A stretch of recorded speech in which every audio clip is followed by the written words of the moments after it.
Tonight on Joy News Prime, parliamentary sittings delayed for more than 7 hours ahead of debate and approval of the controversial e-levy. Meanwhile, some majority members are unhappy about the Speaker's constant travels outside the country, insisting his absence is affecting government business in the chamber. Run the country means that we have to have a very strong legislature who will be there to back the activities of government through giving approvals for government to undertake projects. So if the Speaker decides to go out of town at will, it will not be in the interest of Ghana. Also in this bulletin, residents and commuters in Multimedia South District and Kwadaso municipality are happy about the snail pace of Tanos Road dualization. Bia bati yewe we ne metepa mnantie no nema bonesem wi nom krono sep obi jana de hokora ko bebi kakra bia na osuro obi so o mi we de ma ye mistake e bia de kura meje ato ahonko ma meto amakro ni dina sei. Plus, the Multimedia Group holds annual Thanksgiving service and awards hard-working staff. Thank my colleagues and say God richly bless them. I really appreciate everybody voting for me. It's determination and hard work. I thank all my staff, my colleagues. I thank them because what they want is what has given me this today. And Business Ghana to develop regulation on artificial intelligence to bridge technology gap. We have details on climax of Data Protection Week celebration in Accra. Information gets processed. Who is in charge of it? Things are getting connected. Who is having access to your information? So they have to be up and running to catch up with technology, to have their regulations in place. My name is Aisha Ibrahim. Joy News Prime comes to you live from our studios in Kokomlemle. We are on DTT because we're free to air on DSTV channel 421 and Go TV channel 144. We are your home of independent, fearless and credible journalism. Please stay for details.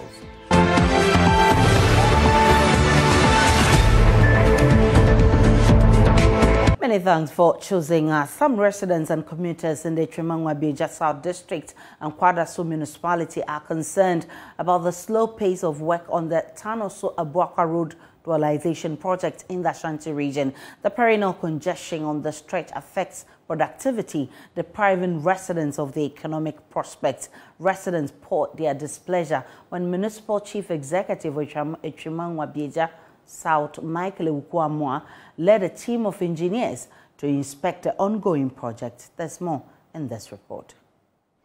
Sepase, a town in the Multimedia South municipality in the Ashanti region, has a population of over 5,000. The bia bati yewe ne metepa mnantie no nema bonesem wi nom krono sep obi jana de hokora ko bebi kakra bia na osuro obi so o mi we de ma ye mistake e bia de kura meje ato ahonko ma meto amakro ni dina sei. The residents spoke to Ishra News when the municipal chief executive Michael Ewukuamwa and the police inspected the construction of police posts and other ongoing projects. The MCE says the project will be completed in less than a month. He claims persons perpetrating crime are not from Sepase but adjoining districts. This place appears to be a dormitory for miscreants. You arrest them, you realize that these are not people who hail from this community or they live here.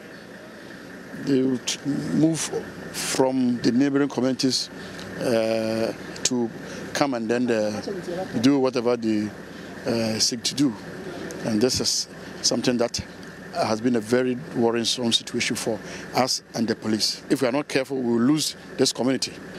If we are able to put this one here, it's going to enhance the security situation tremendously. District Police Commander Superintendent Vitus Napping believes these challenges will be dealt with drastically with the completion of the police station. The police station is very relevant for us, taking into consideration the community of Sepase.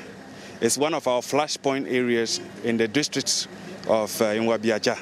And when it is operationalized, it would register police presence in this community and which will abate situation of violent behavior here. Meanwhile, the Assembly is constructing a court complex in Tuase and Ibuakwa to fast-track trials of cases. Contractors have resumed work on the Sikuma Junction Hohoi section of the Eastern Corridor Road in the Volta region after a long break. Greenhouse Construction Limited and Mese First Sky Limited are working on the deteriorating stretch to make it motorable. The Volta Regional Minister, Dr. Archibald Lecha, as part of his tour of the region, inspected the progress of work. There's more in this report. The Have-Hohoi stretch of the Eastern Corridor Road was awarded to Greenhouse Construction Limited and was expected to be delivered in February 2022. However, construction works are not even 50% completed as of January 2022. The Volta Regional Minister, Dr. Archibald Lecha's disappointment was visible as he inspected the progress of work on the stretch. The Chinese contractor cited delayed payment from the central government as the cause of delay. They stopped. Now he's saying that he's been paid. So they have come. After a few months, we don't see them again. Then they wait again, they are paid again. So my question is that now that you've been paid, are you going to continue doing the job until it's completed? That's what you are promising. That's what you are promising. Must continue. No pay, no pay. Must continue do it. Fast this one. Fast finish this road. So what promise can you give the people of Volta region NOT that by this time we should expect to be traveling on a motorable road? Because I came from Hohoi. It's not comfortable at all. Maybe August. Yes. August 2022. August 2022. So that's 7 months from now. Yes. Okay. So when we pay you some money, yes, you also bring some dollar from China to add to it. You complete it, then we pay you. Yes. Messiah's First Sky Limited is busily working on the 39 kilometers of Sikuma Junction paved stretch, which was re-awarded in August 2021. Over 30% of work has been done, with the construction firm hoping to deliver before the September 2023 schedule. The Chief Executive Officer of First Sky Construction Limited, Oliver Akwatechi, explained the scope of work.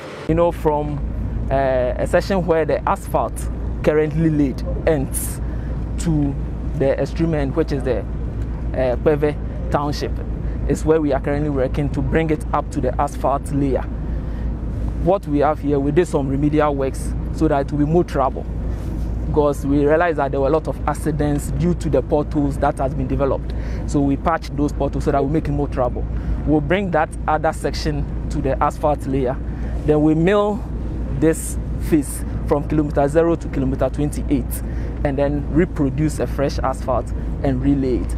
They're going to finish one side of one side, shift the traffic onto that one, and then before the second one is done. So we are happy that First Sky is doing a good job, and we pray that they continue to do so. Fred Kwame Asari, Joy News. The resignation of the medical director of the West Gonja Hospital, Dr. Jonathan Abesig, over what sources have described as administrative lapses, has sparked tension among medical officers. The renowned gynecologist resigned early January 2022. This was followed by the resignation of another specialist at the hospital, Dr. Anthony Akorebire, a clinical care coordinator. Our sources indicate others are threatening to either strike or exit. Isaac Nonya has more. Kumbio, who once held the same portfolio at the hospital, indicated that the primary objective of everything at the hospital is the smooth and uninterrupted health delivery, which the director expects to continue in Damago and beyond. Meanwhile, the Bishop of Damago Diocese of the Catholic Church, Most Reverend Peter Paul Antre, who is also the Chief Executive Officer of the West Gonja Hospital, has received notices from the two top specialists regarding their protests and subsequent exits. A gynecologist and obstetrician, Dr. Abesi, was the lead gynecologist with another colleague who has successfully delivered triplets at the facility a few weeks ago. When our team visited the hospital administration block, the environment was unusually silent, with few workers engaged in group discussion about the subjects.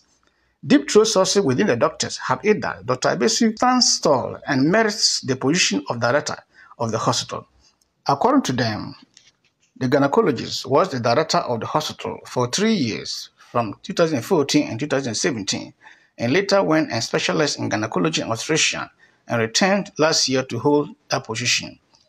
The sources maintain that, so we don't really see the rationale and understanding of what informed that decision. The authorities also used the medical director's rank as qualification to register in the National Health Insurance Authority and HIFRA regulations, but want to give the same directorship to a different officer. News sources at the office further claim that the current administrator of the hospital, Mr. Frank Ameyaw, is a newcomer in the office and a first-timer with no job experience, but headship at the hospital is based on experience and qualifications.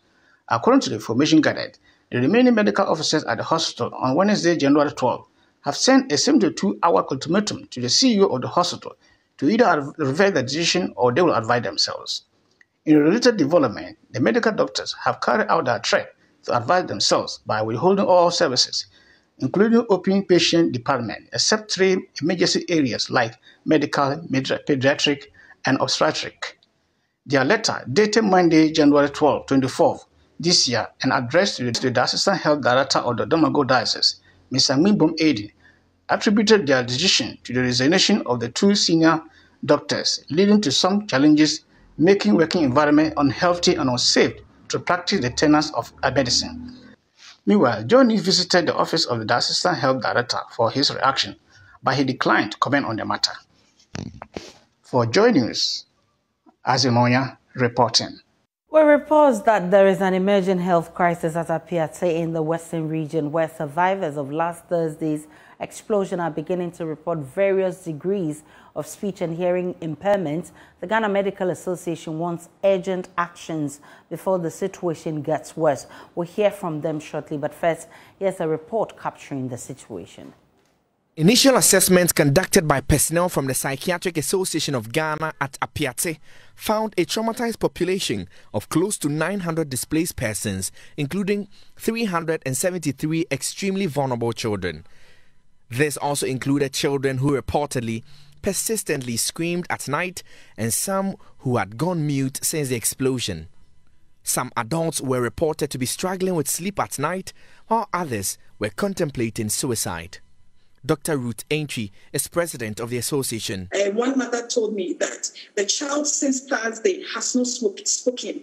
This is a child that was shown videos of gory sceneries, people dying, the fires, the flames going up and all that. And so people are going through challenges. And like we have said, if we are able to put in intervention at this early stage, we will be able to avert an otherwise severe mental disorders or severe anxiety disorders in the near future. The association also predicted a risk of severe anxiety disorders and regression of the development of children with a potential impact on their academic performance.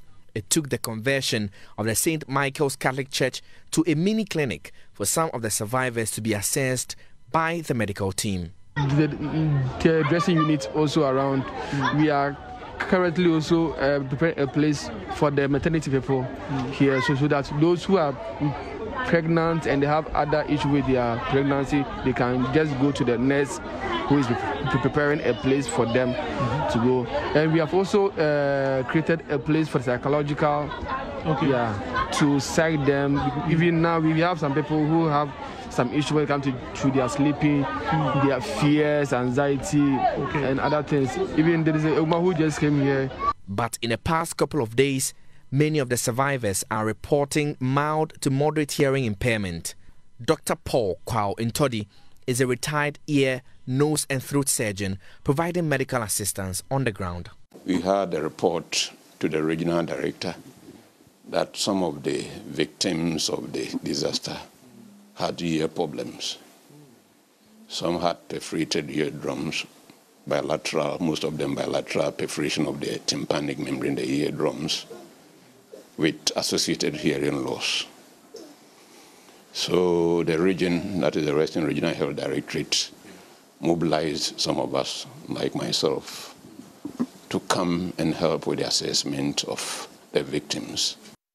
Back here in Accra in Parliament, parliamentary sittings scheduled for Friday have delayed for more than 7 hours. This delay is said to be occasioned by moves by the governing NPP to introduce the controversial e-levy on the floor of the House and subsequently have it approved. Tonight, we're picking up information that the majority in Parliament is marshalling all its members to ensure the approval of the e-levy before the Speaker of Parliament, Alban Bagbin, flies out of the country for the medical trip for a month. Earlier Friday, a meeting scheduled between government and the minority hit a snag after the opposition MPs rejected the finance minister's proposal to reduce the 1.75% levy to 1.5%. The minority insisted on scrapping the levy, arguing any charge will further burden the Ghanaian. That the opposition NDC is seriously championing it, that they want us to get back to IMF, to get back to the World Bank to NDC wants the NPP to get back to no, IMF. but that's what they want to do now. Everybody knows about it. It's a serious allegation. I know you know that there has been a leaked letter. I mean, going around a memo. Well, they say that letter is not true. We are not novices in politics. We understand the situation. I mean, who would say that it is true? The fact of the matter is that the NDC government the NDC party doesn't want the well-being of this government. They seek the downfall of the government. They think that the only way to go is to push hard for the government not to have the strength to be able to pass this levy so that they can stand on it, to campaign. Finally, for me, we know that the Speaker will be traveling tomorrow, and the e-levy appears to be the all-to-do to solve all the problems for you. Should the Speaker leaves, what happens to the fate of the e-levy? I mean, this is another thing that we are also thinking about, a situation where the Speaker cannot stay in this country for more than 1 month. I mean, it's becoming so worrying. Nobody will like it. As much as we are praying for him, we believe that the Speaker should also, look at the situation and think about the country. He accepted this role because he thinks he'll be able to do it. And so performing this sexual responsibility is very, very important. We can now go to Parker Wilson, who is our man in Parliament for the very latest. Hello, Parker. What has been transpiring in the chamber on this e-levy? Aisha, in just about 10 minutes ago, Parliament adjourned session for today to Tuesday to return and continue with their business. Now, before that, there was this whole back and forth about whether Parliament should consider the e-levy. Now, you recall that the majority leader, through the finance minister, had indicated to the House that they were waiting for some positive indication in the next 1 hour. So that hour came, and the majority leader indicated to Parliament that they should consider the e-levy. In fact, I must say that the minority leader, Haruna Dusu, raised reservations about it. Says it's late. It will be proper if they adjourn the House, return on Tuesday, and come and continue with business. And even the majority leader at the time even suggested that they should suspend the House for 45 minutes, return, and continue with the conversation. But of course, the minority kicked against the move. Now, the interesting thing is that after the minority has raised concerns, the majority leader then comes to say that, well, I should side with the minority and I agree that we should adjourn proceedings. And so the first Deputy Speaker of Parliament, who was in the chair, granted the motion. Haruna Dusu, being the minority leader, seconded, and the Speaker adjourned the House. But I must say that the NDC members were unhappy with the situation that the Speaker has adjourned the House. Al-Hassan Singini is here, of course. I didn't capture you on camera. I didn't see whether you were unhappy, but I want to know why your colleagues were unhappy that the Speaker has adjourned sitting. Well, we are unhappy because we feel it has been a wasted day.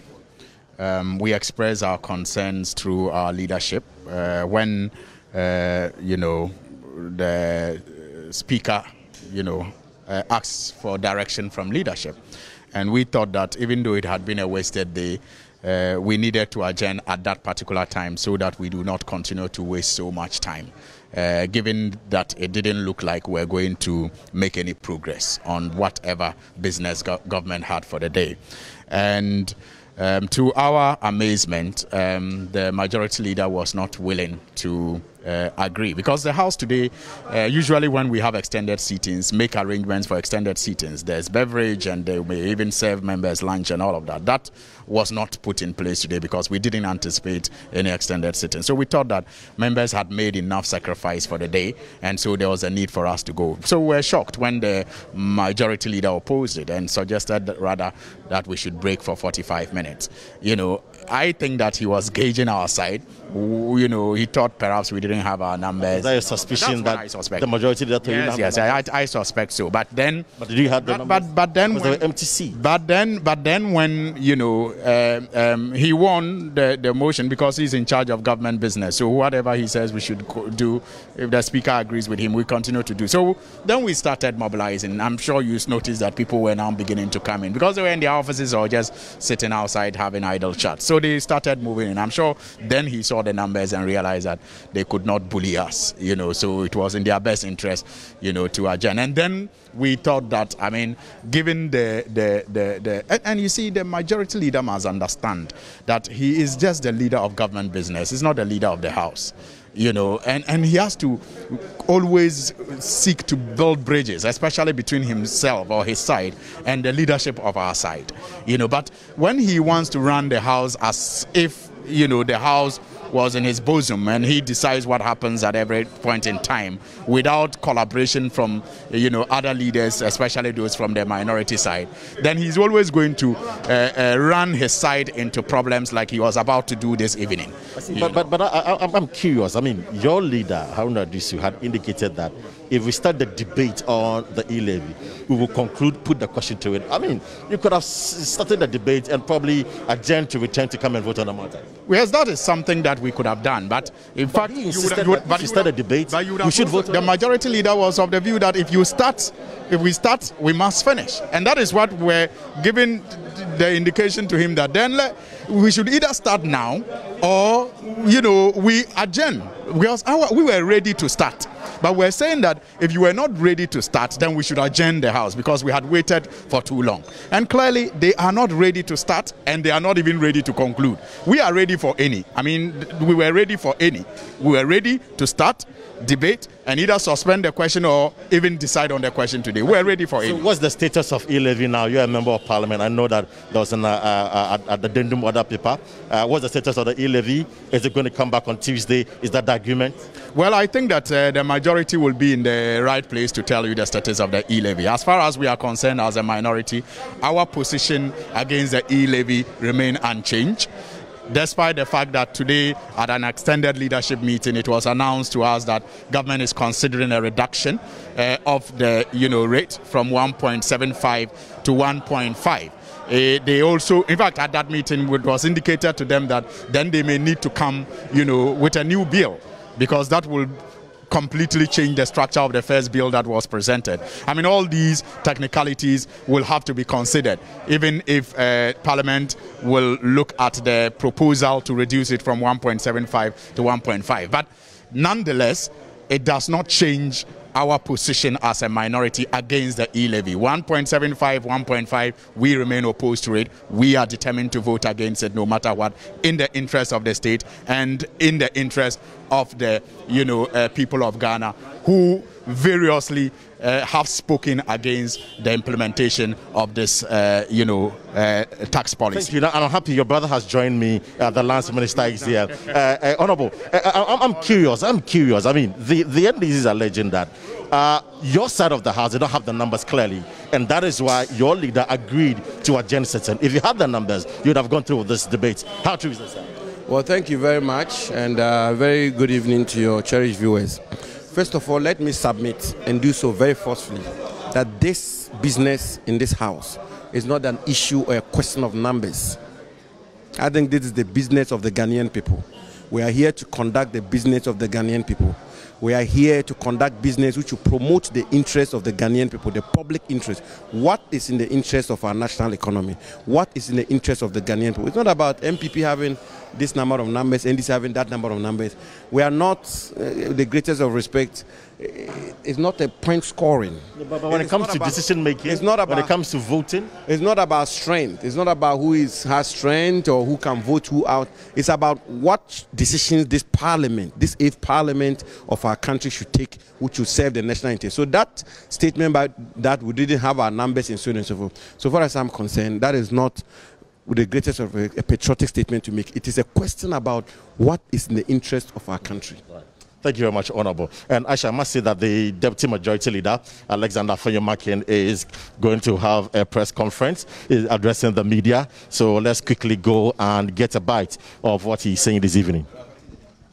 We want to assure all Ghanaians that pursuant to the steps taken by the Majority Caucus and for that matter, the Minister of Education, Finance to engage and deepen consultation.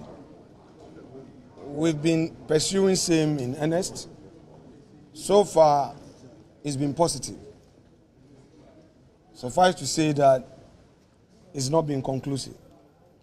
We believe that throughout the weekend, we would further get into this.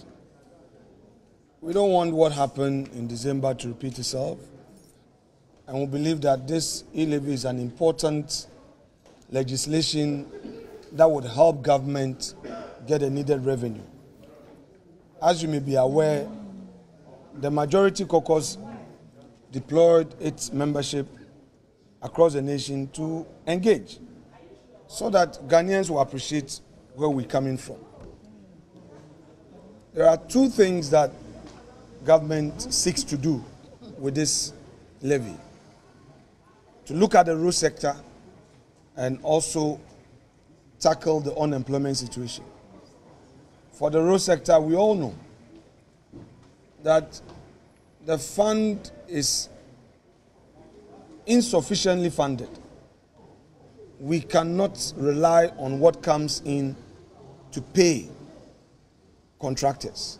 And in fact, if you look at road tolls, you are looking at around 6-7 million a month. Meanwhile, the demand on government to fix our roads is enormous. Week after week, MPs file questions, and you are witnesses to these on the House floor. So it's a serious matter the government wants to tackle. And then, of course, the youth and the entrepreneurship drive, where government now wants to look seriously at supporting our young men and women to start their businesses instead of relying on government to employ them.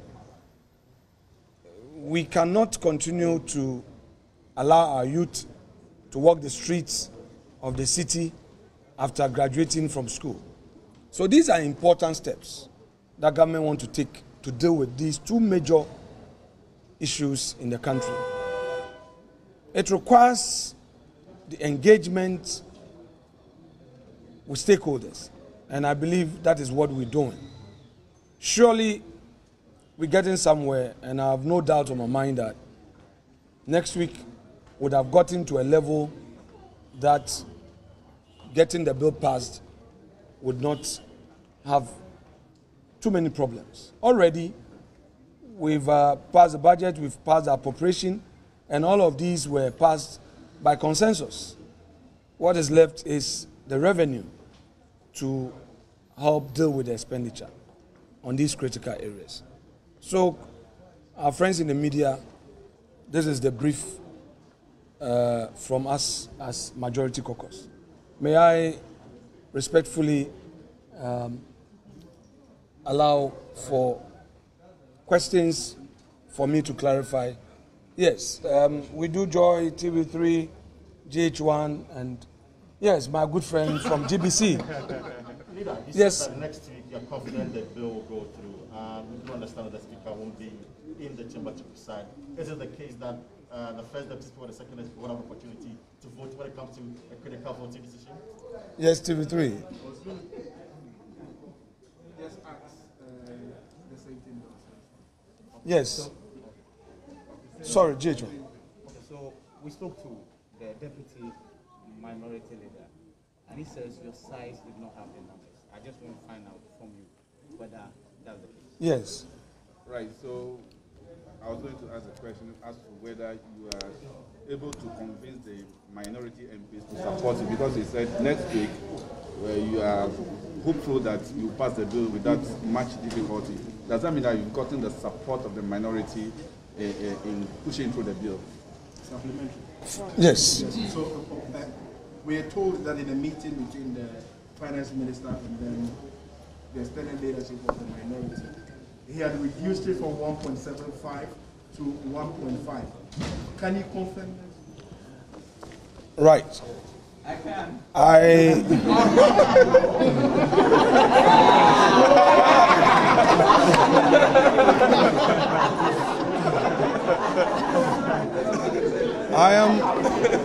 am unable to give details of discussions held so far. What I can say is that discussions so far have been positive but inconclusive. I do not want to respond to political punchlines, since same may have the potential of derailing all the positive steps we've been taking so far. I shall rely on my earlier submission and say that we are optimistic that if all things go well, we are likely to proceed by consensus. But that notwithstanding, we also concede that as a matter of principle, our friends have taken a position, be it ideological or party policy decision. And in such a situation, it becomes very difficult to build consensus. What you can achieve is to get their cooperation in disagreement. When somebody disagrees and cooperates, then it's all about nation Ghana. So we'll get somewhere. We'll get somewhere. I mean, whether we're able to achieve consensus or we're able to respect their position, to disagree with us, but cooperate within the remit of the process. Next week, God willing, once we have live, we'll be able to determine. A question about the speaker. That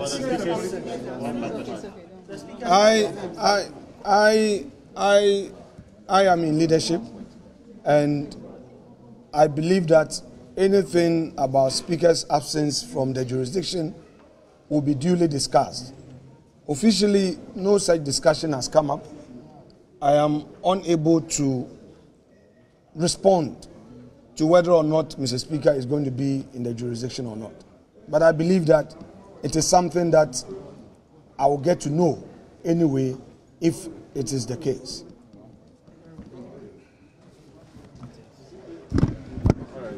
So, Asha, that's the Deputy Majority Leader, Alexander Afanyamakin, there, indicating to us that they are quite convinced and certain that next week they will pass the e-levy. But for now, the e-levy debate has been suspended. Parliament has adjourned to next week, Tuesday, and they will come back to come and continue with the conversation. But from the majority side, they are convinced, and of course, as you heard Afanyamakin say, next week they will approve the e-levy without any difficulty. They're expecting that they get the cooperation of the minority in ensuring that they approve the e-levy. So today in Parliament.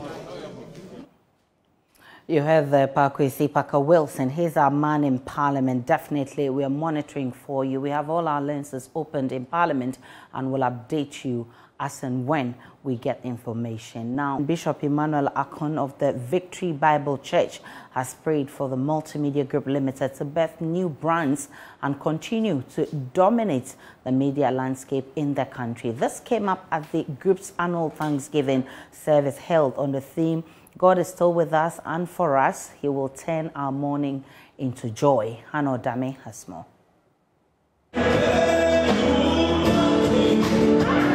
Amidst singing, dancing and shouting, management and staff of the Multimedia Group gathered to give thanks at the Victory Bible Church International at Kokomlimle. The annual prayer Thanksgiving Praise Feast is a show of appreciation to the Lord for His unlimited mercies upon the group all through the year.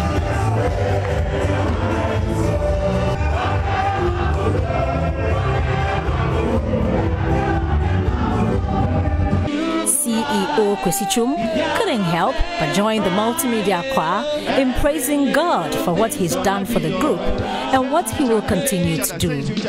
He says, again, take up your timbrels and play your sanku and open your mouths and sing and go out to dance, not mournfully, but dance joyfully. Why? Because the joy of the Lord is your strength. And we are going to sing to the next neighbor by you that say, everything is going to be all right. Don't you cry if you're a bear fine. Every little thing's gonna be all right. Don't you cry. Don't you cry. Reading from Psalm 92 verse 1, the preacher Bishop Emmanuel Akon reminded everyone why it is important to give thanks to God even in the midst of difficulties. It's understood that in everything give thanks unto God, for this is the will of God in Christ Jesus concerning you. May you be biblically consistent, that when you wake up, no matter whether there's food in the pocket, in the fridge, money in the pocket, clothing at your back, you still have a song, you still have a praise, you still have something to rejoice to God about. Is that not so? His sermon ended with blessings for the Multimedia Group Limited. 2022, every mountain will become a plain, every valley will be filled, every crooked path will be made straight, every rough path will be made smooth. Shout a big amen, somebody. Here are some staff counting their blessings. I really appreciate what God has done for multimedia, our clients, our listeners, our viewers. And I'm so grateful for what the Lord has done for me, because during the praises and the worship, I shed a lot of tears. Because within me, I know what the Lord has done for me. Throughout accidents and sickness, but we're still alive, and I still have my life today. So I say praises to God.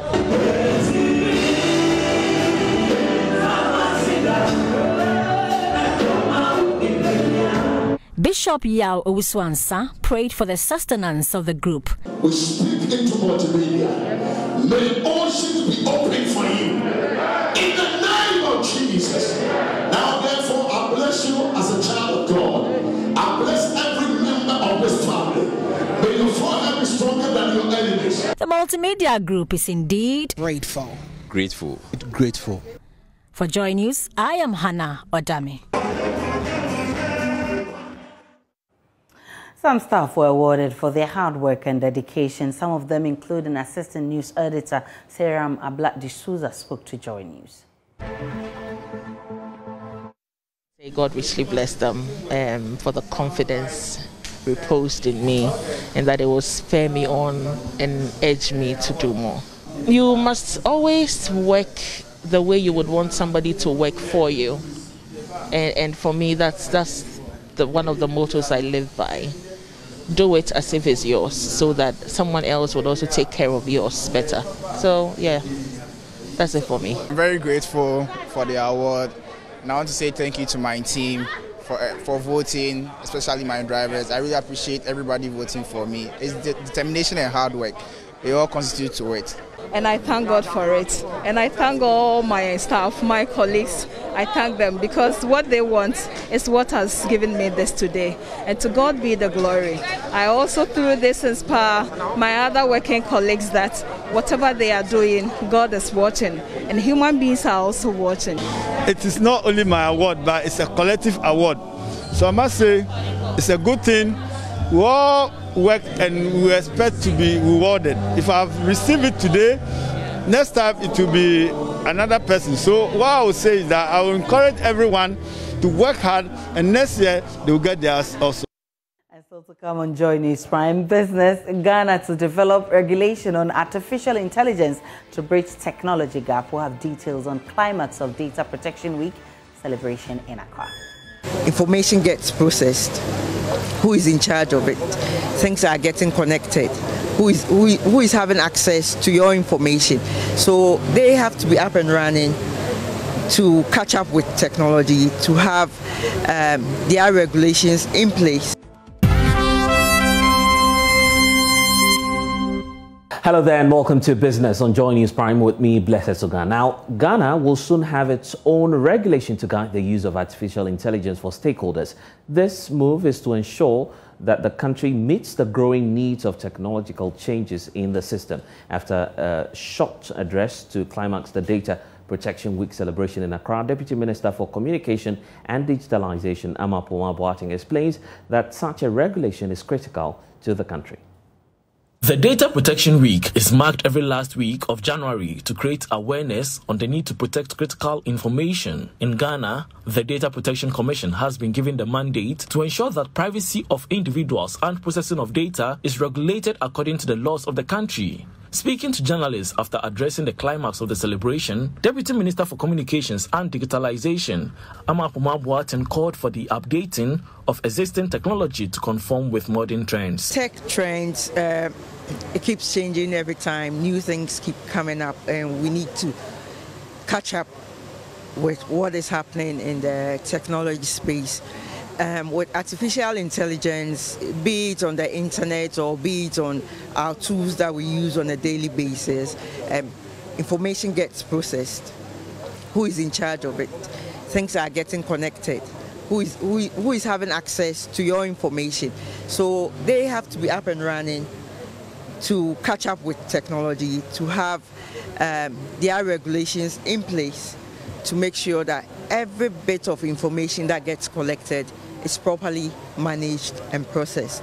Executive Director of the Data Protection Commission, Patricia Edusei-Poku, told stakeholders that the Commission is committed to safeguarding the digital space of the country. And accountable to you, the data subjects of Ghana, and we are doing it strategically and properly in a way that will ensure that there won't be a mess of data in the country in due course. So these are all steps that the Commission is leading on and working hard at to ensure that we are doing it properly. These are some of the reasons why we want institutions to come and register with the Commission. So if we don't know of your existence, we don't know what you are doing, and you are likely to fall foul of the Act because you will be inevitably doing some illegal something. But if we know what you are, we know what your specific purposes are, then we are proactively working and planning towards ensuring that your use of data is done properly. The Commission is entreating all businesses to register and obtain a license or face sanctions. Now, commercial banks are making a last-minute appeal for tax on electronic transactions not to be reduced, marginal to not more than 1%. Now, Finance Minister Ken Ofori-Atta is set to lay the proposed levy at the 1.75% rate in Parliament this week, despite ongoing consultations. But speaking on PM Express Business Edition, Chief Executive of Ghana Association of Bankers, John Ewa, maintained that the current rate could erode some gains in the financial sector. There are significant concerns. Do I subscribe to any attempt to rope in the informal sector into our tax bracket? Yes. The mason must be made to pay taxes. The carpenter should be paying taxes. And if they are found in the informal sector and Momo is the way we can get them, I agree that we should find a way of getting they are due to the national development. The issue is, at what rate do you want to bring this into action? And we've made this point from day one, that one of the critical success factors for any policy initiative is the entry framework. How you enter in your policy delivery is very important, and the price is a critical component of the whatever framework that we are using to enter into a new tax handle. So we think, as an association, we think the 1.75 is too high. It's high. We believe that anything around 1% or below will be a good entry point. I mean, the budget belongs to the economy. Yeah. We are going to have even a media budget. review. Yeah. If by that time we see that the response has not been as negative as people have been forecasting, we can take a decision and say, okay, now it's 1.25 or whatever it is, so that we can do a little bit of a wait and see.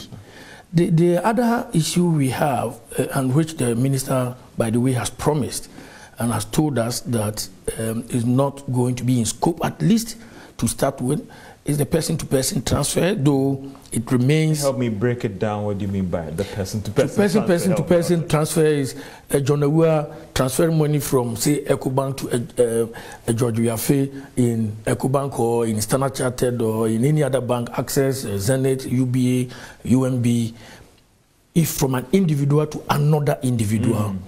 The draft bill that went to Parliament said that level of transfer will be in scope. We've engaged the minister and his team just this past Monday, and we had full assurance that, to start with, the points we have raised, kind of makes a lot of valid points to them, and to that extent, the person-to-person transfers in the banking system will not be in scope. And that's it by way of business. Next is sports. Hello, good evening and welcome to the sports segment live here on the Joy News Prime with me, Oreku Ampofo. Former Norwich and Brighton and Hove Albion manager Chris Hughton is in Ghana ahead of possibly taking over the vacant Black Stars job. That is after Milovan Rajvac was sacked just some days ago. We do have more for you in the following report. The Irish trainer is among a number of coaches listed as possible candidates to take over the managerial job following the sacking of Milovan Rajvac on Wednesday, January 26. The 63-year-old is of Ghanaian heritage through his father and is expected to have a meeting with the Executive Council of the Ghana Football Association during his time in the country. Joy Sports understands a high-ranking member of the government is pushing for the appointment of the former Norwich City manager as the next head coach for the senior national team. Meanwhile, the GFA's Executive Council have a different option for the job. Rajvac was relieved of his duties as head coach following Ghana's disastrous performance in the ongoing African Cup of Nations tournament in Cameroon. Borussia Dortmund assistant coach Otto Addo, Aston Villa youth coach George Boateng, and former Cameroon assistant coach Ibrahim Tanko are said to be part of a number of coaches being considered for the vacant job. We'll bring you up to date in terms of how that Chris Hughton hunt goes. But let's come back to the league in Ghana and talk about Kumasi Asante Kotoko, who consolidated their lead at the top of the Ghana Premier League after beating Great Olympics in a Week 15 fixture at the Babayara Sports Stadium in Kumasi. Kotoko have now opened a 9-point lead and they stretched the unbeaten run to 8 games. Here are highlights of the game. For Accra Great Olympics, Ebenezer Sechere, Solomon Adomako, Oko Gripman, they've all had a taste of goal scoring. Two guys brought down, and the referee signals for a penalty. There we see the cross from Japan. Not well clear. The header not the best from Oko Gripman. But here, the moment he got the ball, look at the intelligence, look at the brilliance. And Sechere. Referee blows the whistle. And it's easily the first goal of the afternoon going to the Porcupine Warriors. Super penalty, amazing penalty. Intelligent strike. Imoro. George Mfege has got 2 blue shirts around him. He does well to go down the byline. Can he get in across? Chips it through. Lamte can't deliver with the left. Oh, an unfortunate goal there. He was in the thick of affairs during the build-up. And at the end of it all, well... And when you are not defending very well, we see Fege here, take it on defend. I've told you he's been very, very daring. Here, intelligently went round Adomaku again, put the ball to poke that pass to Lamte. And Lamte, even a mistake can be a good pass. A goalkeeper, Kwaku, stretched to his limit, but still couldn't keep that ball away from entering into his post. But here, Ifege.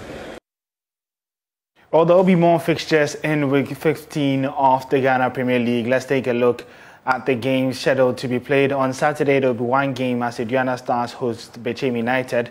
Defending champions Heart of Oak play at home against King Faisal as 11 Wonders travel to face Legon Cities.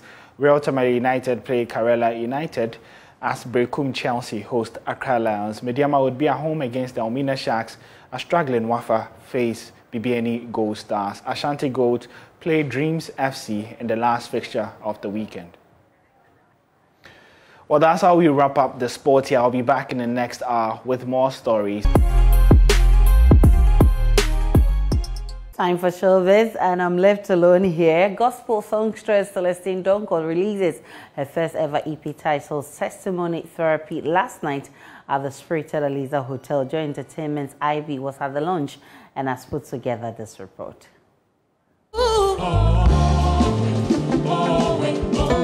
Are you ready for Testimony Therapy is the title of the EP released by Celestine Donko at the Spirited Aliza Hotel last night, and indeed, testimonies poured in. He has been very supportive of me and my ministry, and also, you know, seeing all the work she's put into it. People from Kenya, people from Tanzania, Nigeria. I see that she's really put in a lot of work, and the songs are amazing, really. So I'm encouraging you guys to please get it, listen to it on Boomplay and all the streaming platforms. Well, for me, I wasn't surprised because Celestine is one person that always want to go outside, she moves from her comfort zone. So seeing Celestine doing more of collaboration with this EP, I think is the best thing for her to do. And for me, I am so happy.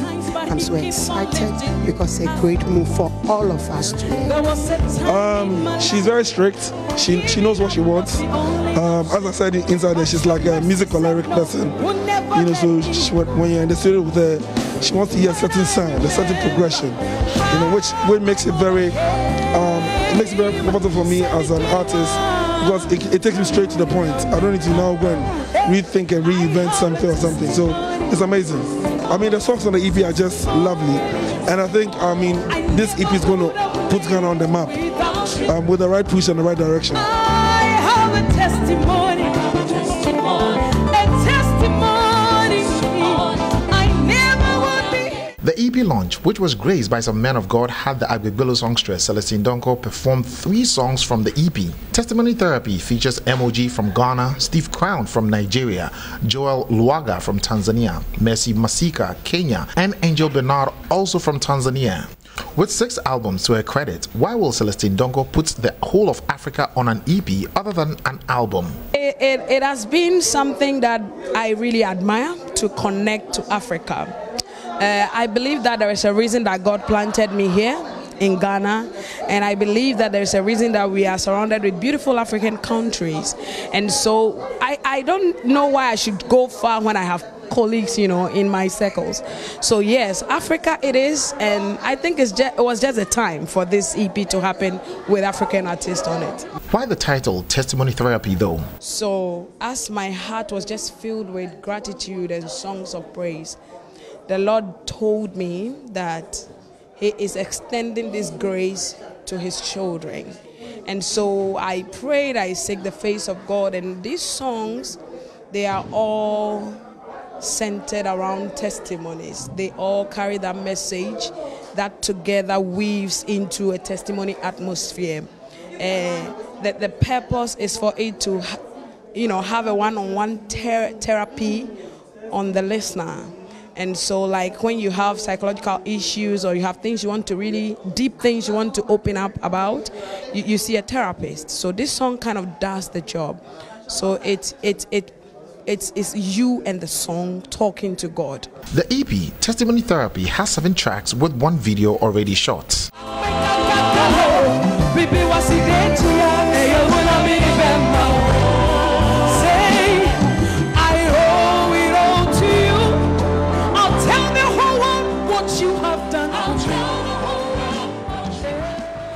And that'll be it for Showbiz.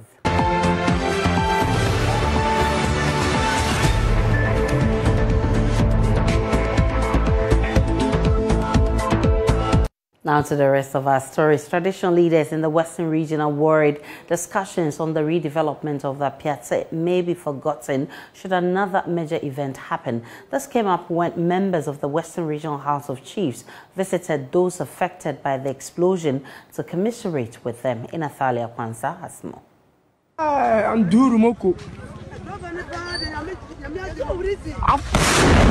A Piazza explosion, like many other devastating disasters in the country, usually die out soon after new arrangements are made, but only on paper. The worried chiefs say they will this time show keen interest in ensuring the redevelopment of a Piazza, as promised by the state, is implemented to the latter. Some of them expressed their frustration on what they say may be the possible neglect of the Piazza community soon. The escort come on 10 bena escort ni twem na 10 bena ka ni nyanzent I'm going to use them no mu escort ngan escort ngan ntimi nkan opeso mo defend man se for no why the nya no why if you dan why say se bi shema ye gina ye ko bi shema ye ye di mesre mo ye ben for no na mo man pe lawyer no gina se mi man na company no ye tu no mo ka se mi sa company na amasa e mazam company yes ye no mo kan ye that's a police for ebe ka kire say police ni pa ehun na ke bobo no sa escort na asi moto bi ko bom escort no yin no yin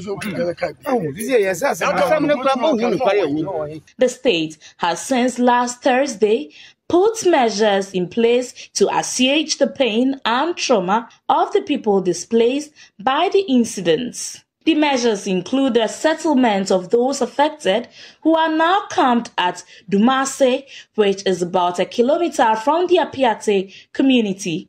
Currently, works at the camp, which is to serve as their temporary residence until the resettlement works are completed, is about 90% completed. The paramount chiefs of Esikado Keten, Nanakobnan Ketia, and Wasa Menfi Traditional Council, Tatrete Okuamwa Sechim, have assured the people and chiefs of their resolve to ensure that a thorough investigation is conducted and the necessary measures put in place to forestall a repeat of such unfortunate tragedies. I've heard all the concerns raised by Nananum of this area, and they're employing the committee to help them to resolve this issue. And I believe the government is very strong on it. But the committee has a mandate. The committee's mandate is to raise funds and seek a disbursement in a transparent manner. The committee is so involved in reconstruction. But I believe along the line, before you disburse, you have to make sure the right things are done. And I can assure Nananum that I'm with them. And I believe this is why, in the sense, the government had one of us on the committee, being me. So we are on it. And we're not going to sleep over it till everything is done. So now we can get that assurance from me. And I believe I will be able to speak to my committee members to make sure our PRT comes back to life. And this is what we are offering. This particular thing should not happen anywhere in Ghana. Already we had a closed-door meeting, and we commend the government for some of the actions taken already in terms of the Vice President coming, in terms of the fund, because one of the things we had thought about was to set up a special fund. But the government has set that fund up, and fortunately, in their wisdom, they brought one of our eminent chiefs, who is also a Wasa chief, to be a part of it. So we're going to monitor it closely for accountability, responsibility, and integrity of the fund. There are lots, I mean, we see only the tangibles, but the intangibles can never be replaced. You know, the memories people are carrying with regard to this place, that is what makes this loss you just don't know what to say, and it hits you. So we're all praying that the best will be done. For Joy News, in Athalia Kwansa, Apiete. The Ghanaian NPP has denied accusations that it is unfairly enforcing regulations it's instituted barring campaigning ahead of the party's internal contest. Some supporters of the Trade and Industry Minister Alan Tremantain, who is reported to be eyeing the party's flag bearership, have accused the party of giving undue advantage to Vice President Bawumia, who will also contest to succeed President Akufo-Addo. But speaking at a news conference this morning, General Secretary of the party, John Boydo, criticized the conduct of such supporters, arguing it will distract the party's internal reorganization efforts. He urged such persons to use laid-down procedures to seek redress. We emphasize that the code of conduct, which were formulated in accordance with Article 18 of the party's constitution, is applicable to all supporters and actors, including government appointees, ministers, members of governing boards and councils, chief executive officers of government institutions, members of parliament, MMDC, aspirants and potential candidates and their supporters, as well as all members of the party. In view of recent agitations in some quarters regarding the enforcement of the code of conduct as it relates to the presidential primaries, the party wishes to emphasize that the code of conduct, which is only supplementary to the provisions of the NPP constitution, expressly provides clear procedure for handling alleged breaches and non-enforcement of its contents, as the case may be. We wish to encourage our members who feel aggrieved in one way or the other regarding the enforcement of the code of conduct, particularly as it relates to the presidential primaries, to take advantage of the express provision in the code and petition the National Complaints Committee for the necessary redress, rather than holding press conferences and accusing the parties of selectivity. It is important that we take note of that. John Boydo has also been disclosing the dates for elections of officers of the party from constituency to the national level, with the National Delegates Conference set for between July 14 and 16 this year. Now, constituency executive elections. The National Council approved that the constituency executive elections must be held between April 22nd, 2020 to April 24th, 2022. That April 22nd, 2022 to April 24th, 2022 as the dates for the conduct of the constituency annual delegates conference to elect constituency executives. Nomination fees. Constituency chairpersons will pay 500 as nomination fees. All other positions will be 200 Ghana cedis. The rules and regulations will also be seen in the application form that will be sent out by the constituency election committee. Regional executive elections. The council again approved that regional executive elections should be held between May 20th to May 22nd, 2022. It is the date that has been approved for the regional annual delegates conference to elect regional executives. Elections shall be supervised by the regional elections committees. The National Council again approved that national officers' elections should be held between July 14th to July 16th, 2022. That is the dates that we will conduct our national annual delegates conference to elect national officers of the party. The venue for the national annual delegates conference, as decided by the National Council, is in Accra. Elections shall be supervised by the National Elections Committee to be composed as follows: 3 reps appointed by the National Executive Committee, one of whom shall be the chairperson of the National Elections Committee. The National Council of Elders, chairman of the National Council of Elders, the Director of Research and Elections, 2 elderly women appointed by NEC, and the Director of IT. Nomination fees. For National Chairman position, 20,000. For Vice Chairperson's positions, 15,000. For General Secretary position, 10,000. All other positions, 8,000. President Akufo-Addo has urged member states of the ECOWAS to, as a matter of urgency, find solutions to restore constitutional order in Burkina Faso. Condemning the military takeover, the president who chairs the regional body said the growing insecurity in the sub-region could undermine the peace and stability of West Africa. Opening a virtual extraordinary summit of ECOWAS on the Burkina Faso political unrest, the president called for a strong stance against the overthrow of democratically elected government. The deteriorating political situation in our region should be a matter of great concern to all of us. No current country is insulated from its occurrence in the community, and we have to take action to nip it in the bud.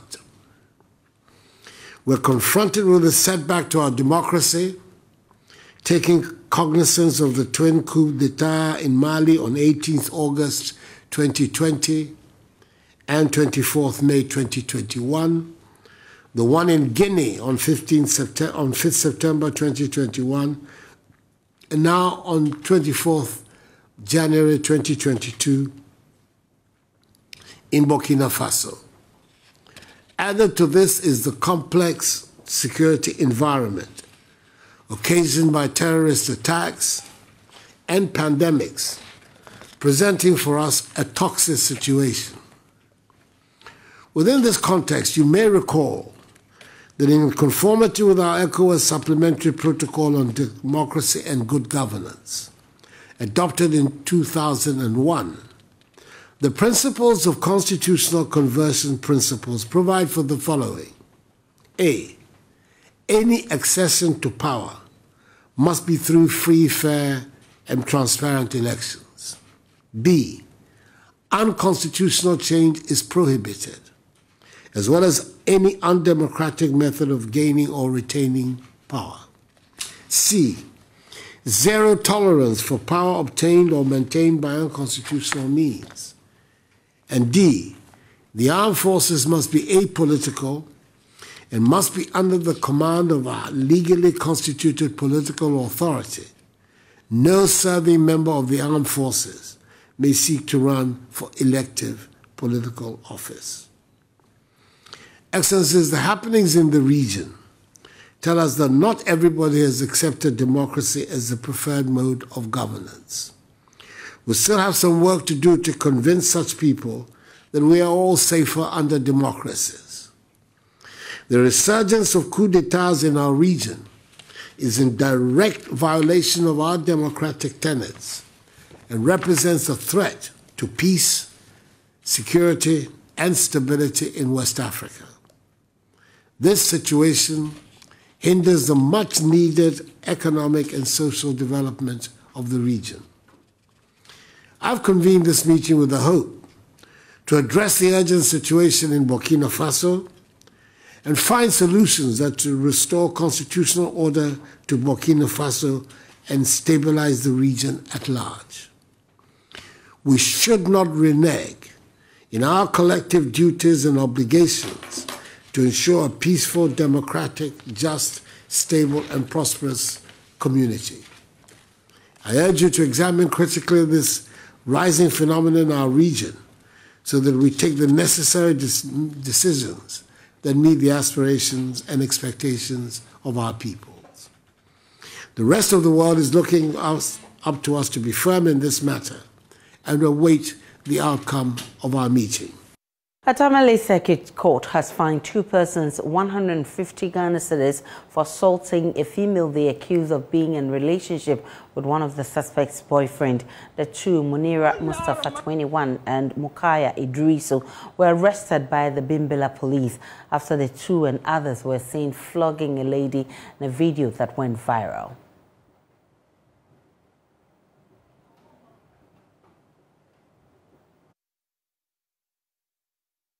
Munira is said to have showed up at her boyfriend Kareem's house and found her boyfriend and the young lady in an uncompromising manner and mobilized her friends to attack the young lady. The lady's pleas seem to have fallen on deaf ears as the ladies continued to beat her until she fell on the ground. The two, who pleaded guilty in court, were fined 150 Ghana cedis or in default serve a month-term prison term. The ladies, however, paid. Northern Regional Crime Officer Superintendent Bernard Baba Ananga, speaking to Joy News, said the victim was not pleased with the judgment, but they had to accept what the court said. On 25th January 2022, the Northern Regional Police Command attention was drawn to a viral video in which 2 ladies or 2 women were seen assaulting another female. So we made our inquiries, and then we got to know that it was Bimbilla. So the Bimbilla District Command took the issue upon themselves and did the investigations, and finally located the 2 suspects. They are one Munira Mustafa, aged 21 years, a kinky seller, and Lukaya Idrisu, aged 22, unemployed. They were arrested in a location at Bimbilla and then brought to the station for further investigations. Subsequently, the case was taken up by the Regional Police Command, and we charged the suspect for assaulting the victim and arraigned them before court, Tamale Circuit Court. Yesterday, that was 27th of January 2022. They pleaded guilty, and then the court convicted them and sentenced them to a fine of 150 Ghana cedis. They since paid the fines and then walked away. Though the complainant indicated to us that he was not happy, but that's the decision of the court. We have no option than to respect the decision of the court. And that is all that we can do. There's nothing more than or better than what the court deemed fit. Did you know that consuming traditional staples processed through solar or sun drying like kokonte could help you maintain optimum blood sugar levels and lower the risk of heart diseases? A research conducted by the Department of Food Science and Technology at the Kwame Nkrumah University of Science and Technology shows food processed through solar drying poses lower glycemic index, which is healthy for consumption. Emmanuel Bright Koku of our science desk has more. Rabi Mohammed is a konkonte processor at Eija.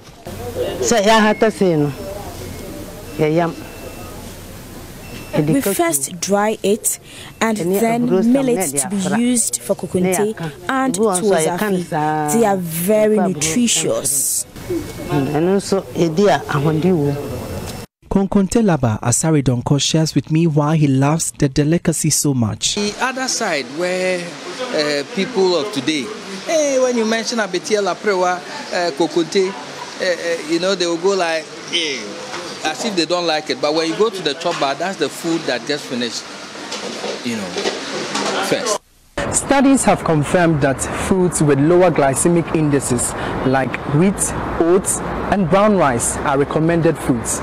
You might be wondering what glycemic index is, right? Glycemic index simply is a rating system for measuring how food, when taken into the body, increases blood sugar level. When foods containing carbohydrates are consumed, the digestive system breaks these carbohydrates into simple sugars and then enters the bloodstream. These products, upon entering the bloodstream, may either quickly or slowly increase blood sugar level. the high glycemic foods are those that will release sugar or glucose very fast into the bloodstream, as compared to the low glycemic index. They do it gradually. So people like diabetics, for instance, would want foods that will release sugar gradually because of the issue with insulin regulation or insufficient insulin. Is that okay? The researchers, Professor Faustina Dufie-Rekumenu and Yaojewu Atrekon, decided to determine the effect of some food processing methods on how starch is made available to the body, and also predicted the GI of some cassava-based traditional staples consumed in Ghana. The food processing methods included boiling, steaming, fermentation, and drying. Okay, as part of expanding our knowledge on glycemic index analysis and the perception people have about cassava-based traditional staples, we decided to also go further to look at the traditional foods, how processing affects the glycemic index of these traditional foods. Cassava, as already mentioned, has a lower glycemic index, around 47 thereabout. But after processing, we realized that some of them used to have higher amount of glycemic index, and people have the perception that they are being implicated in certain cardiovascular diseases like diabetes, stroke, and others. The research published in the Journal of Food and Nutritional Science established that cooked konkonte with sun-dried cassava flour possessed a significantly lower glycemic index of 40.02%. However, boiled cassava and acheke had higher GI values of 77.30% and 79.05% respectively. With the konkonte, with that of the solar dried, the glycemic index was between 60 thereabout, which means that it falls within the medium glycemic index values of foods which normally release glucose but not at very high compared to the higher glycemic index values. Even with that, as I mentioned earlier, the sauce or the soup that is being consumed along also have the tendency to bring the glycemic index down, which will mean that its effect on health will be minimal. Then the sun-dried one gave a unique value, which was among all of them was the lowest. Even compared to the fresh cassava itself, the konkonte sun-dried one was very low, implying that its consumption to all standards should be promoted, and it will have limited or no effect as far as glycemic index or glucose rise in an individual is concerned. The research work also recommended that food processors should ensure the use of sun or solar drying to produce lower glycemic index food products. From Kumasi for Joy News, Emmanuel Bright-Kweko reporting. I'm back here in Accra in the studio. My name is Aisha Ibrahim. We'll take a break. We'll bring you more business and sports shortly. Hello there again, and welcome back to Business with me, Blessed Suga. Now, the Paramount Chief of Osu, Ni Note Owo IV, is calling for investments in the area. Now, according to him, partnerships are the way forward and an avenue for improvement as well as job creation. Speaking to Joy News after an official visit by Chudek Development Center, a Turkish non-governmental organization, Ni Note Owo IV called on both local and international businesses to invest to move forward the agenda of a better future for the next generation. Osu, a suburb of Accra, is known for its busy commercial, restaurant and nightlife activities. The newly installed Paramount Chief of Osu, Noche Ni Note Owo IV, has called on local and international businesses to invest in the area. Speaking on the sidelines of a visit by a Turkish NGO, Chudek Development Center, Ni Note Owo IV indicated that the strategic partnerships is the way to improve the lives of the people of Osu. Partnerships are the way of the future. No country, no state develops without partnership. The Turkish community in Ghana has been here for many, many years, and we know their exploits in various fields. And so to have them joining us, partnering with us to move the lives of our people forward, to move our state forward, it's a wonderful thing. Like I've been telling people, Osu is open for business. And when I say Osu is open for business, we're open for partnerships. We're open for people to come and join us to improve the lives of our people, to create jobs, you know, to move the agenda of a better future for our children forward. Osu is not for sale, but open for business. Come, join us, and let's make sure we improve the lives of our people and improve the lives of Ghana. President of Tudek People Development Center, Tafe Tepeli, pledged his outfit's alliance to support Osu. Galaxy has been running in Ghana here for 20 years. And the king was our former students. And we had a relation with him. But as you know that 3 weeks ago, when he was appointed as the king of the Osu, we officially want to come and see him here to celebrate. Under the Tudek, we have some relation with the businessman, apart from the education. So what can we do? We can talk to the king, and we will try to motivate the businessmen to come and do more business in also here, under the construction or other aspects of the business. The Osu Stool Secretary, Ni Okwe Norte, lauded the partnership between Tudek People Development Center and the Osu community. He further called for the involvement of the youth in the development of the area. Skills development, skills training, and how to get the youth to apply themselves to the best of their abilities. And then we will use that potential they all have together in doing the brickwork, which is the real estate development. When you go down any place, all the places south of the local road, it needs improvement.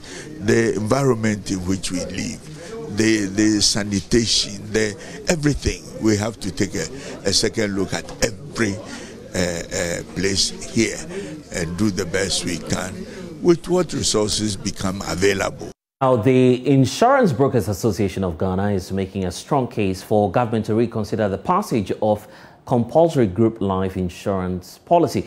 The policy, which was excluded from the new insurance bill prior to its passage, sought to mandate employers to take insurance cover for their employees, a move expected to cushion employees in the likelihood of unpredictable circumstances at the workplace. Now, speaking at the 10th Insurance Brokers Association of Ghana Institute organized here in Accra, the newly sworn-in president, Shaibu Ali, said the passage of the mandatory insurance product could go a long way to boost the sector's contribution to the economy.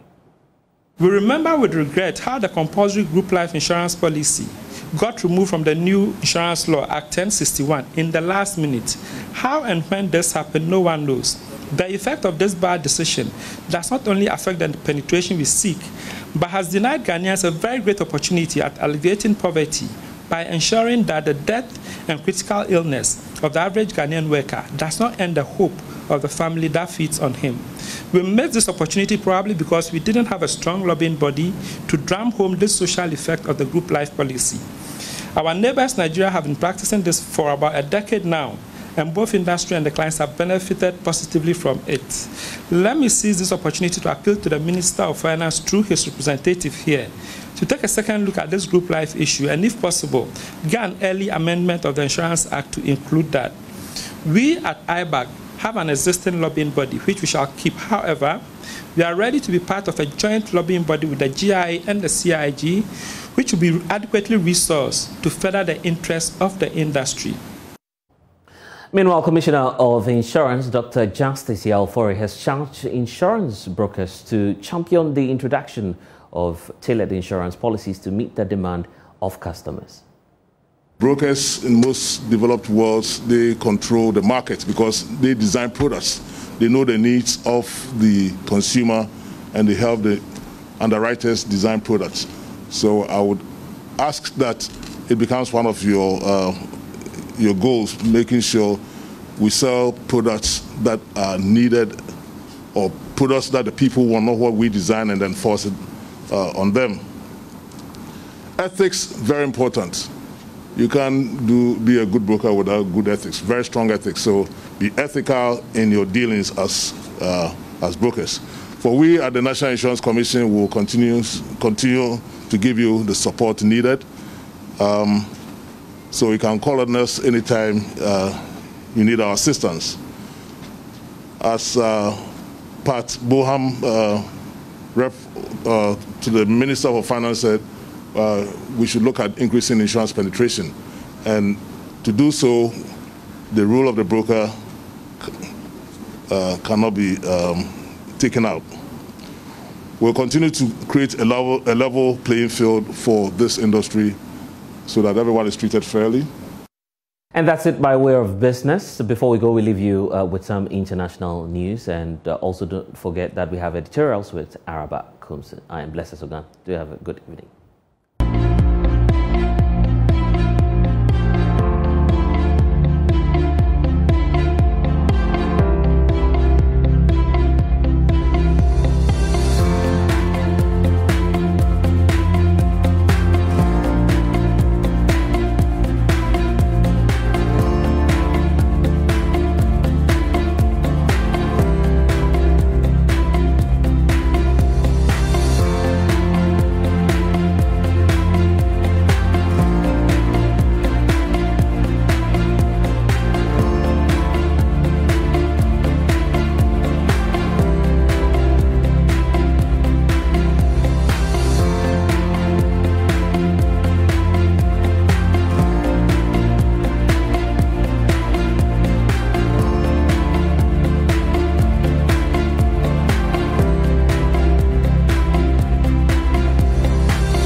We're heading towards a financial Armageddon.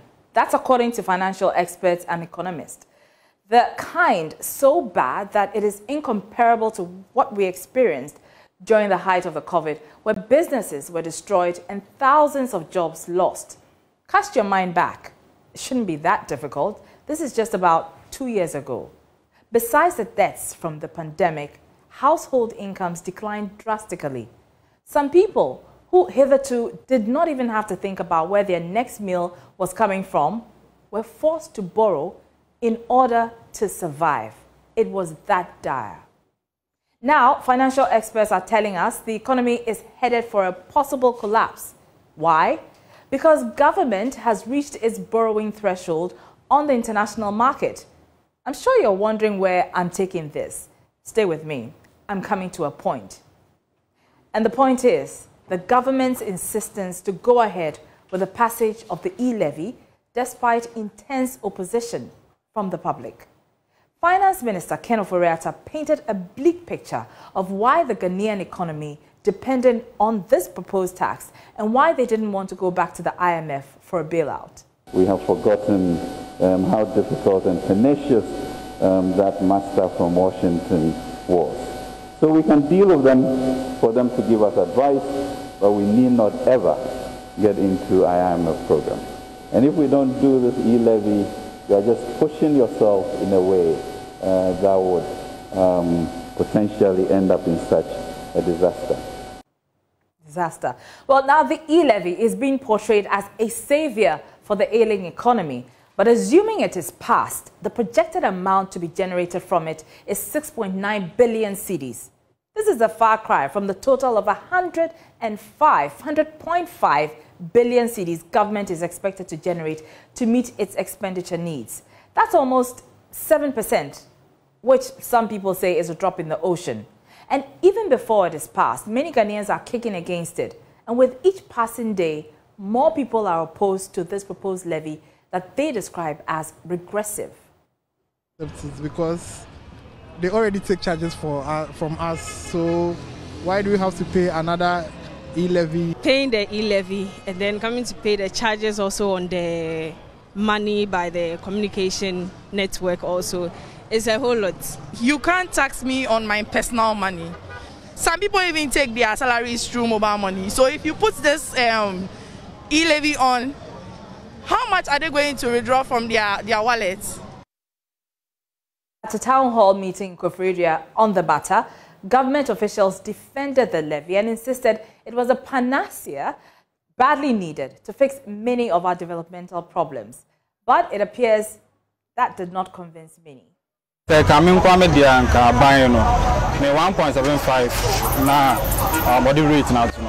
hoping the percentage will be reduced to 1.0%. The e-levy would affect our business as mobile money vendors. People will be forced not to transact with us, and that will make us unemployed.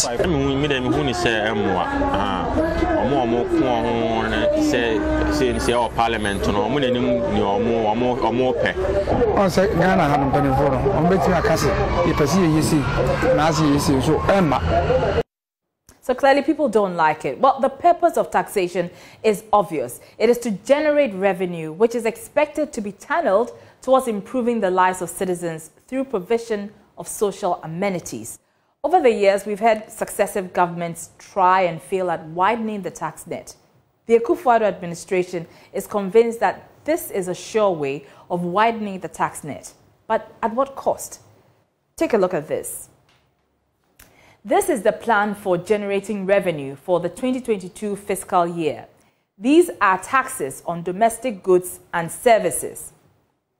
So you can see how much is expected to be accrued. Now let's go to the second slide. This shows the number of components in terms of taxation citizens have had to pay over the years. So as you can see, between 2013 and 2018, there were 4, and then it increased by 1 more in 2019 and 2020, and yet another in 2021, and now we are seeking to add another in 2022. So the question some people may ask is, if we don't pass the e-levy, will we tip over into the deep gaping hole of debt and bankruptcy and extreme hardship never before experienced? And more importantly, do we not have other alternatives we can fall on to save the country from the dire picture that the finance minister is trying to paint? The answer is yes. One way around it is dealing with the corruption and the wastage in the system. Today, it has emerged that state-owned enterprises reported a 5.3 billion cedi loss in the operations in the year 2020. Let's plug these loopholes for a start. Others, like former Central Bank Governor Dr. Kwabena Dufour, suggest focusing more on the extractive industry. And as you can see in that tweet there, he says, for a government that wants to leverage on digitization, the e-levy contradicts the facilitation of a digital economy and worsens financial conditions for already struggling Ghanaians. Focusing on the extractive industry yields more revenue without the burden the e-levy creates. And he shows how from the e-levy you can generate 6.9 billion, but from the extractive industry you can generate 25 billion. So there are certainly ways around this. The message from the citizens who are no longer spectators is a resounding no to this electronic transaction levy, at least at the rate it is being currently charged. The question is, will government listen and re-examine this proposed tax so that the extremely poor, especially the poor, do not end up paying more than their fair share without reaping the benefits? Welcome to the sports segment with me, Oreku Ampofo. AFCON debutants, the Gambia, have an opportunity to write their name in gold when they meet host Cameroon in the quarterfinals on Saturday. Tom St. Fierce's team would be underdogs, and the Scorpions could cause a big upset at this year's tournament. And Joy Sports' Gary Al Smith was at the team's final training session earlier today. It's a mark of how confident this Gambia team are that after the press conference, Tom St. Fierce was asked to allow the media only 15 minutes, and he said, hang on, there's absolutely nothing to see here, so you can film the whole thing. They've been going through their paces here at the training ground of the Japoma Stadium, and ahead of what is the biggest match in Gambian football history against none other than the mighty Cameroon, they are here. At the press conference, Ablaye Jallow spoke about how this match and what it means to the people back home, all 2.5 million of them. As for Tom Saintfiet, well, he waxed lyrical once again. He said that he is aware that Cameroon have a lot of possession. Gambia, as you may note, have had the least shots on target in each of the games they've played except one. They've also had the least possession in all the games they've played. He says that he doesn't care about that. They don't care about that. All they care about is taking the chances that come their way, the few that they would get, and make it count. Ablaye Jallow says they are not ready to leave Cameroon yet. They want to be here until the final day. Will they? Can they? They are the Japoma and getting ready for their paces. What do we think? It's up to the Scorpions to sting tomorrow.